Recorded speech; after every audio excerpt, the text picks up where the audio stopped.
Ranjitha R നായരും അച്ഛൻ്റെ പേര് ഗോപകുമാർ നായർന്ന് മാത്രമാണ് കിട്ടിയത്. അത് വെച്ച് ഞങ്ങളിങ്ങനെ ചുറ്റുവട്ടമുള്ള എല്ലാ ആൾക്കാരുമായിട്ടും പല പ്രദേശത്തുള്ള ആൾക്കാരുമായിട്ടൊക്കെ ബന്ധപ്പെട്ടു. എല്ലാവരും അവരുടെ രീതിയിലൊക്കെ അന്വേഷിച്ചു. അന്വേഷണത്തിൽ പെട്ടെന്നാണ് നമുക്കിവിടെ ഈ വീട്ടിൽ നിന്നാണ് നമ്മുടെ കൊച്ചാണ് പോയെന്നുള്ളത് മനസ്സിലാക്കാൻ പറ്റിയത്. മിനിഞ്ഞാന്ന് വരെ ഇവിടെ ഉണ്ടായിരുന്നു. ഈ വീട് പണിയുമായിട്ട് ബന്ധപ്പെട്ടുമല്ല. അല്ല, അവൾ സ്ഥിരം ആണ്, അവധി എടുത്ത് പോയതാണ്. അവധി കോഴഞ്ചേരി ഗവൺമെൻറ് ഹോസ്പിറ്റലിലെ സ്റ്റാഫായിരുന്നു.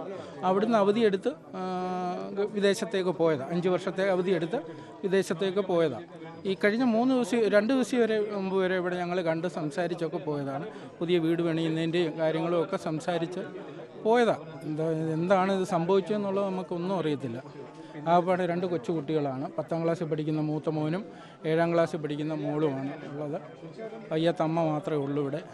2 സഹോദരന്മാരുണ്ട് അവർക്ക്. അങ്ങേറ്റം ദുഃഖകരമായ വാർത്തയാണ്. അഹമ്മദാബാദ് വിമാന ദുരന്തത്തിൽ ഒരു മലയാളി കൂടി ഉൾപ്പെട്ടിരിക്കുന്നു. പത്തനംതിട്ട സ്വദേശി രഞ്ജിതയാണ് ആ മലയാളി. UK-യിൽ നഴ്സായിരുന്നു. അവധിക്ക് ശേഷം ഇന്നലെയാണ് വീട്ടിൽ നിന്നും രഞ്ജിത മടങ്ങിയത്. രഞ്ജിത ഗോപകുമാരൻ നായർ എന്നതാണ് രേഖപ്പെടുത്തിയിരുന്ന വിവരം. എന്തായാലും രഞ്ജിതയുടെ മരണം സ്ഥിരീകരിച്ചിരിക്കുന്നു. നമ്മൾ വിമാന ദുരന്തത്തിൻ്റെ കൂടുതൽ ദൃശ്യങ്ങൾ അവിടെ നിന്ന് പുറത്തു വരുന്നുണ്ട്. ഹൃദയഭേദകമായ കാഴ്ചയാണ് അഹമ്മദാബാദിലുള്ളത്. ഒരു ശവപ്പറമ്പായി ആ സ്ഥലം മാറിയിരിക്കുന്നു എന്ന് വേണം പറയാൻ. അത്രമാത്രം ഹൃദയഭേദകമായ കാഴ്ചകൾ അവിടെ നിന്ന് വന്നുകൊണ്ടിരിക്കുകയാണ്. നമുക്കറിയാം, എല്ലാ ദൃശ്യങ്ങളും പ്രേക്ഷകർക്ക് മുന്നിലേക്ക് വെക്കുന്നില്ല. അപ്പോൾ പോലും നമ്മളുടെ ഗ്രൂപ്പുകളിൽ, വാട്സാപ്പ് ഗ്രൂപ്പുകളിൽ ഉൾപ്പെടെ വന്ന് നിറയുന്ന ദൃശ്യങ്ങൾ അതെല്ലാം പ്രേക്ഷകരെ കാണിക്കാൻ പോലും കഴിയുന്നതല്ല. ആർക്കും കണ്ടു നിൽക്കാൻ കഴിയുന്ന ദൃശ്യങ്ങളല്ല. അത് ഒരു ശവപ്പറമ്പായി ആ മേഘ്ന എന്ന സ്ഥലം മാറിയിരിക്കുന്നു. വിമാനത്തിലുണ്ടായിരുന്ന പലരുടെയും മൃതദേഹം അവിടെ നിന്ന് കണ്ടെത്തിക്കൊണ്ടിരിക്കുകയാണ്. ഇതിനോടകം 170 പേരുടെ മരണം സ്ഥിരീകരിച്ചിട്ടുണ്ട്. മൃതദേഹങ്ങൾ പലതും തിരിച്ചറിയാൻ കഴിയാത്ത വിധം കത്തിക്കരിഞ്ഞ നിലയിലാണ് കണ്ടെടുക്കുന്നത്. വിമാനം പല ഭാഗങ്ങളായി ചിന്നിച്ചിതറിയ അവസ്ഥയിലാണ്, കത്തിയമർന്ന അവസ്ഥയിലാണ്. അതിൻ്റെ ഒരു ഭാഗം മാത്രമാണ്, ഹോസ്റ്റൽ കെട്ടിടത്തിൽ തങ്ങി നിൽക്കുന്ന ഒരു ഭാഗം മാത്രമാണ് തീപിടിക്കാത്തതായി അവശേഷിച്ചിട്ടുള്ളത്. മൃതദേഹങ്ങൾ പലതും തിരിച്ചറിയാൻ പറ്റാത്ത അവസ്ഥയിലാണ്. 170 മരണം ഇതിനോടകം സ്ഥിരീകരിച്ചിരിക്കുന്നു. ഇപ്പോഴും രക്ഷാദൗത്യം അവിടെ തുടർന്നുകൊണ്ടിരിക്കുകയാണ്. ഒരു ജനവാസ മേഖലയാണ് ഈ മേഘ്ന എന്ന പ്രദേശം. വിമാനത്താവളത്തിൽ നിന്ന് ഏതാണ്ട് 1 കിലോമീറ്റർ മാത്രം അകലെയുള്ള സ്ഥലമാണ്. വിമാനം പറന്നുയർന്ന് മിനിറ്റുകൾക്കുള്ളിലാണ് അവിടേക്ക് പതിക്കുന്നത്. അപ്പോൾ പോലും അവിടെ അതൊരു ഹോസ്പിറ്റൽ, അഹമ്മദാബാദിലെ തന്നെ ഏറ്റവും പ്രശസ്തമായ ഒരു ഹോസ്റ്റൽ കെട്ടിടത്തിൻ്റെ ഭാഗമായ വെളിപ്രദേശത്താണ് ഈ കത്തിയ വിമാനം വീണത്. അതുകൊണ്ടാണ് വലിയ ദുരന്തം ഒഴിവായത്. ഒരു പക്ഷേ ഏറ്റവും ജനവാസ മേഖലയുള്ള ഒരു സ്ഥലമാണ്. പലതരത്തിലുള്ള ആളുകൾ അധിവസിക്കുന്ന ഒരു പ്രദേശമാണ്. അവിടെ കൂടുതൽ ജനവാസ മേഖലയിലാണ് ഈ വിമാനം വീണതെങ്കിൽ ഇതിലും നമ്മൾ ഉൾക്കൊള്ളാൻ കഴിയാത്ത തരത്തിലുള്ള ഒരു വലിയ ദുരന്തമായി അത് മാറിയേനെ. പക്ഷേ ഇപ്പോൾ അവിടെ നിന്ന് ബെന്നി സൂചിപ്പിച്ചതുപോലെ തന്നെ ഇത് ആ ഹോസ്റ്റൽ കെട്ടിടവുമായി ബന്ധപ്പെട്ടുള്ള ആ പ്രദേശത്താണ് വീണത്. അതൊരു വെളി പ്രദേശമായതുകൊണ്ട് ഒരു പരിധിവരെ അങ്ങനെയുള്ളൊരു ആഘാതം കുറഞ്ഞിരിക്കുന്നു എന്നതാണ് നമുക്ക് മനസ്സിലാക്കാൻ കഴിയുന്നത്. അപ്പോഴും വലിയ ദുരന്തം തന്നെ സംഭവിച്ചിരിക്കുന്നു. 242 പേർ ഉണ്ടായിരുന്ന വിമാനമാണ് തകർന്നത്. അതിൽ 170 പേരുടെ മരണം സ്ഥിരീകരിച്ചിരിക്കുന്നു. രക്ഷപ്പെടുത്താനായവരുടെ വിവരങ്ങൾ സംബന്ധിച്ച് കാര്യങ്ങളൊന്നും നമുക്ക് ഇതുവരെയും ലഭ്യമായിട്ടില്ല.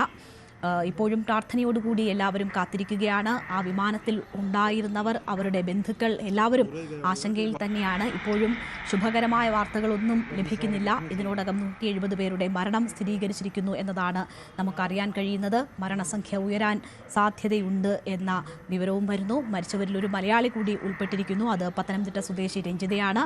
രഞ്ജിത ഇന്നലെയാണ് നാട്ടിൽ നിന്നും UK-യിലേക്ക് യാത്ര തിരിച്ചത്.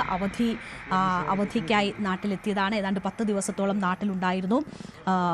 അവിടെ നിന്ന് ലണ്ടനിലേക്ക് തിരിച്ചത് ഇന്നലെയാണ്. അല്പം മുമ്പാണ് രഞ്ജിതയുടെ മരണവിവരം കളക്ടർ വഴി നാട്ടിൽ അറിയുന്നത്. ആ വിവരം ഉൾക്കൊള്ളാൻ കഴിയാത്ത അവസ്ഥയിലാണ് കുടുംബാംഗങ്ങൾ. വലിയ പ്രതീക്ഷ അല്ലെങ്കിൽ ആ കുടുംബത്തിൻ്റെ തന്നെ ഏറ്റവും വലിയ പ്രതീക്ഷ രഞ്ജിതയായിരുന്നു. ആ മരണം ഉൾക്കൊള്ളാൻ കഴിയാത്ത അവസ്ഥയിലാണിപ്പോൾ ബന്ധുക്കൾ ഉള്ളത്. ഇന്നലെ നാട്ടിൽ നിന്ന് മടങ്ങിയ രഞ്ജിതയുടെ മരണവിവരമാണ് ഇന്ന് വീട്ടുകാർ കേൾക്കുന്നത്. ദുഃഖകരമായ അവസ്ഥയാണ്. രാജ്യത്തെ തന്നെ നടുക്കിയ വലിയ ദുരന്തമാണ് ഇന്നുച്ചയ്ക്ക് അഹമ്മദാബാദ് സർദാർ വല്ലഭായ് പട്ടേൽ വിമാനത്താവളത്തിൽ സംഭവിച്ചിരിക്കുന്നത്. 242 യാത്രക്കാരുമായി പറന്നുയർന്ന AI-171 ബോയിങ് വിമാനമാണ് 1:39 ടേക്ക് ഓഫ് നടത്തിയതിനു ശേഷം മിനിറ്റുകൾക്കുള്ളിൽ തകർന്നു വീണത്.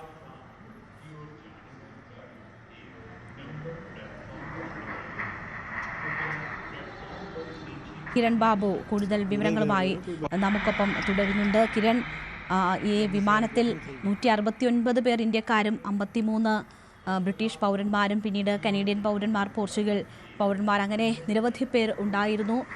ഇത് അങ്ങനെ വിവിധ രാഷ്ട്രങ്ങളെ തന്നെ ആശങ്കയിലാക്കുന്നതാണ്. പല രാഷ്ട്രങ്ങളും ആ നിലയിലുള്ള നയതന്ത്ര തലത്തിലുള്ള ബന്ധപ്പെടൽ വരെ നടത്തുന്നു അവരുടെ പൗരന്മാരെക്കുറിച്ചുള്ള വിവരങ്ങൾക്കായി. എങ്ങനെയാണ് രാജ്യം ഈ വലിയ ദുരന്തത്തെ നേരിട്ടുകൊണ്ടിരിക്കുന്നത്? ഇപ്പോൾ ഏറ്റവും ഒടുവിൽ വരുന്ന വിവരമനുസരിച്ച് സ്പൈസ് ജെറ്റ് അവരുടെ സർവീസുകൾ പുനരാരംഭിച്ചിട്ടുണ്ട് എയർപോർട്ടിൽ നിന്ന് എന്ന് പറയുന്നുണ്ട്. അത് സ്ഥിരീകരിക്കത്തതാണോ? വിമാനത്താവളം പ്രവർത്തന സജ്ജമായോ? അത്യന്തം ദാരുണമായ അപകടമാണ് ഉണ്ടായിരിക്കുന്നത്.